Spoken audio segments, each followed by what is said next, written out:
যাবি না তুই সর তুই সর।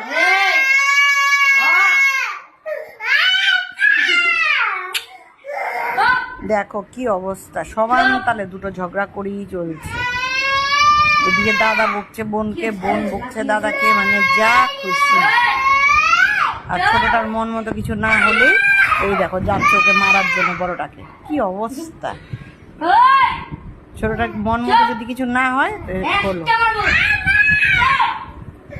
আর দাদার যা জিনিস ওরও সেম জিনিস, মানে দাদা যেটা ধরবে ওরও সেম জিনিস লাগবে। কি মারপিট চলছে দুজনে বুঝতে।